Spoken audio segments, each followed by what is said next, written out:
మాజీ ఎంపీ మార్గాని భరత్ కాసుల కక్కుర్తి వల్లే మోరంపూడి ఫ్లైఓవర్ నిర్మాణం ఆలస్యమైందని రాజమండ్రి టీడీపీ ఎమ్మెల్యే ఆదిరెడ్డి వాసు ఆరోపించారు. మోరంపూడి ఫ్లైఓవర్ నిర్మాణ పనులను కార్యకర్తలతో కలిసి ఆయన సందర్శించారు. రాష్ట్ర ప్రజలు భారీ మెజారిటీ ఇచ్చి మాకు మరింత బాధ్యతలు ఇచ్చారని అన్నారు. 3 నెలలలోపు ఫ్లైఓవర్ నిర్మాణ పనులు పూర్తి చేసి ప్రారంభోత్సవానికి భరత్ను కూడా పిలుస్తానంటున్న ఎమ్మెల్యే ఆదిరెడ్డి వాసుతో మా ప్రతినిధి రాజేష్ ఫేస్ టు ఫేస్. అనూహ్యంగా విజయం సాధించడంతో తెలుగుదేశం జనసేన పార్టీలో ఆనందోత్సాహాలు కనపడుతున్నాయి. ప్రస్తుతం మనతో రాజమండ్రి ఎమ్మెల్యే ఆదిరెడ్డి వాసు ఉన్నారు. ఆయన అడిగి మరిన్నో తెలుసుకునే ప్రయత్నం చేద్దాం. సార్ చెప్పండి, ఏంటి ప్రజాసేవకు మరి దగ్గరగా ఎమ్మెల్యేగా మీకు ఎలా ఫీల్ అవుతున్నారు? అదృష్టం, అలవాటు. ఈరోజు కొత్త ఏం కాదు కదా, కానీ ఈరోజు బాధ్యత.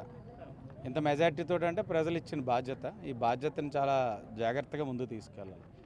తీర్పు అయితే స్పష్టంగా ప్రజలు చెప్పారు. వాళ్ళు తలుచుకుంటూ 151 ఇవ్వగలుగుతారు, వాళ్ళు తలుచుకుంటూ 164 ఇవ్వగలుగుతారు, ఏదైనా చేయగలుగుతారు. కాబట్టి అధికారం ఉన్నప్పుడు మనం చాలా బాధ్యతగా వ్యవహరిస్తూ ప్రజలు ఆలోచనలకు అనుగుణంగా పనిచేస్తే మనం మరలా ప్రజాస్వామ్యబద్ధంగా నెగ్గడానికి అవకాశం ఉంటుంది. అంతేగాని కొత్త కాదు. కానీ ఈ రకం ఎమ్మెల్యే కనిపించిన తర్వాత మీరు కానీ, మీ భార్య గారు కానీ, మీ నాన్నగారు కానీ అంటే రాజకీయాల్లో సుదీర్ఘమైన అనుభవాలు ఉన్నారు.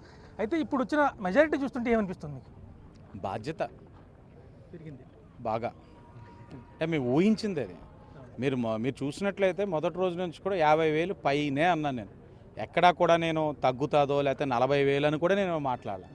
50,000 పై మెజారిటీ అంటేనే ఉన్నాను. ఎందుకంటే నాకు నా నమ్మకం, నా తెలుగుదేశం పార్టీ నాయకుల పైన నాకు నమ్మకం, జనసేన పార్టీ పైన నమ్మకం, బీజేపీ పట్ల నమ్మకం, మరి ముఖ్యంగా రాజమండ్రి ప్రజలపైన నాకు విశ్వాసం. ఈ 5 సంవత్సరాలు నేను పనిచేసిన విధానానికి, వాళ్ళకి అందుబాటులో ఉన్న విధానానికి తప్పకుండా వాళ్ళు మంచి మెజార్టీ ఇస్తారని నేను ఆశించాను. నేను ఆశించిన విధంగానే మంచి మెజార్టీ వచ్చింది. చిన్న దిగులు ఏంటంటే ఇంకొక 3 ఈవీఎంలు ఉన్నాయి. అది కూడా ఓపెన్ చేస్తుంటే రాజమండ్రి సిటీ 5వ స్థానంలో ఉండదు స్టేట్ మెజార్టీలో. ఇప్పుడు 8లో ఉందనేది కొద్దిగా బాధగా ఉంది. ఏంటంటే నాకు కాదు, మా నాయకుల కార్యకర్తలు గర్వంగా ఎక్కడికి వెళ్ళినా స్టేట్లోని 8వసారి అనేదానికన్నా 5వసారి హైయెస్ట్ అంటే 5th హైయెస్ట్ అంటే అది ఇంకా బాగా ఆనందం ఉందను. అదొకటి మిస్ అయ్యాం. మరి మాజీ మంత్రులు కూడా ఈవీఎంల మీద అనుమానం వస్తుంది మాకు. ఈ మెజారిటీ చూస్తుంటే గతంలో ఎన్నడూ లేదు. ఇలాగా ఏదైనా ఎడ్జ్లో పోతే ఒక రకంగా ఉంటుంది, కానీ ఈ రకమైన భారీ మెజారిటీ ఎప్పుడూ చూడలేదన్న. ఎర్రగడ్డ హైదరాబాదా, వైజాగ్లో ఉందా? అయితే అక్కడ చూపించండి వాళ్ళు. అంటే రాజమండ్రి మీద మీకు స్పష్టమైన అవగాహన ఉంది, మేనిఫెస్టో కూడా మీకు ఉంది. ఆ మేనిఫెస్టోలో ప్రధానంగా మీరు ఏ అంశం తీసుకుంటున్నారు? Sir, Rajahmundry self sustainable. Rajahmundry సిటీకి ఉన్న అదృష్టం ఏంటంటే ఇక్కడ ఉన్న ఫండ్స్ తోటి మ్యాక్సిమం డెవలప్మెంట్ చేయొచ్చు. స్పెషల్ గ్రాంట్స్ అన్నది ఏదైనా మనం స్పెసిఫిక్గా ఈ ప్రాజెక్ట్స్ చేయాలనుకున్నప్పుడు అవసరం. ఇప్పుడు రాష్ట్ర పరిస్థితి మీకు తెలుసు. ఇప్పుడు మాకున్న అదృష్టం ఏంటంటే కేంద్రంతో అనుసంధానంలో ఉండడం, కేంద్రంలోనే మా యొక్క పాత్ర చాలా కీలకంగా ఉండడం, ఈ అన్నిటిని దృష్టిలో పెట్టుకొని ఇప్పుడు మాకు ఏదైనా స్పెషల్ గ్రాంట్ కావాలన్నా ఇంకొక బ్లెస్సింగ్ ఏంటంటే పురంధేశ్వరి గారు ఎంపీగా అవ్వడం, ఇప్పుడు కేంద్ర మంత్రిగా కూడా ఆవిడ అవుతూ ఉన్నారు. కాబట్టి ఏదైనా స్పెషల్ గ్రాంట్ కావాల్సి తెచ్చుకుంటాం. రాజమండ్రిలోని ఎప్పటి నుంచో మనం కొన్ని చేసుకోలేని ఏదైతే ఉన్నాయో అవన్నీ కూడా స్టేడియం కానీ ఇవన్నీ కూడా చేసే ఆలోచనలో ఉన్నాం. కమిషనర్ గారు కూడా ఒక 5 years డౌన్ ది లైన్ ఒక ప్లాన్ ఆఫ్ యాక్షన్ తోటి ఉన్నారు. రేపెల్లుండి ఆయనతో కూడా కూర్చొని డిపార్ట్మెంట్ వారు కూడా వచ్చి ఉన్నారు. వాళ్ళందరితో చర్చించి వాళ్ళ సూచనలతో, ఎప్పుడు కూడా రాజమండ్రిలోని చాలా గొప్ప సంస్కృతి ఉండేది. ప్రజాప్రతినిధులు అధికారులు కలిపి ఒకరికొకరు చర్చించుకొని సూచనలతోటి ముందుకెళ్ళేది అభివృద్ధి.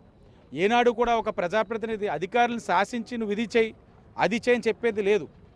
ఎవండి ఇది చూడండి, ఇది చేస్తే నగరానికి మంచిదని ఆలోచించి జరిగే కార్యక్రమం. అవన్నీ 5 సంవత్సరాలు జరగల. వాళ్ళ బుర్రలోకి ఏది వస్తే అది. ఇక్కడ నాకు ఈ రోజున ఇది కావాలంటే ఇది అక్కర్లేదంటే ఇది అక్కర్లే. దానివల్ల ఏంటి ప్రజల యొక్క సొమ్ము ఎంత మనం వేస్ట్ చేస్తున్నాం ఇవన్నీ ఆలోచించే పరిస్థితి. ఆ నిర్లక్ష్యం వ్యవహరించకుండా ఆ విధానాన్ని స్వస్తి పలికి అధికారుల యొక్క సూచనలు ఎక్కడ చేస్తే డెవలప్మెంట్ అక్కడ ప్రజల యొక్క సూచనలు కూడా తీసుకొని, వ్యాపారస్తులకు సంబంధించిన ప్రాంతం అయితే వ్యాపారస్తులు అందరితో కూర్చొని చర్చించి అందరికీ ఆమోదయోగంగా కలిగే విధంగా అభివృద్ధి చేయాలనేది మా ఆలోచన. ముఖ్యంగా మోరంపూడి ఫ్లైఓవర్ గురించి ఏం చెప్తారు? ఆలస్యం కావచ్చు, ఇప్పుడు ఎప్పుడు పూర్తి అవుతుందంటారు? మీరు కూడా ఏమైనా హామీ ఇవ్వగలరా? ఆయన అయితే నా ఇష్టమైనా సరే మోరంపూడి ఫ్లైఓవర్ని పూర్తి చేస్తానన్నాడు.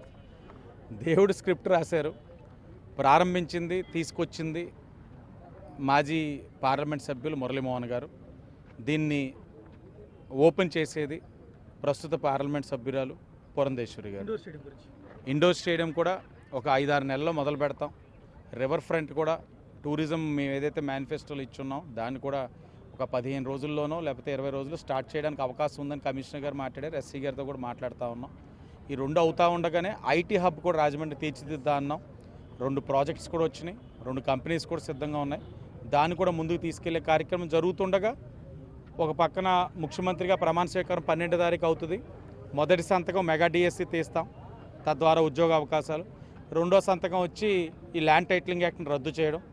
ఇది ఇంకా గాడిలో పడి ఇంకా చివరిగా తెలుగుదేశం నేతలు దాడులు తెగబడుతున్నారని చెప్పి నిన్న సజ్జల వాళ్ళందరూ కూడా వెళ్ళి గవర్నర్కి ఫిర్యాదు చేశారు. దాని గురించి ఏం చెప్తారు? మీ అందరూ సాధు జంతువులు అండి, మాకేమీ తెలియదు. ఇది మొత్తం మీద చూసుకుంటే రాజమండ్రి అభివృద్ధిపై స్పష్టమైన అవగాహన ఉంది.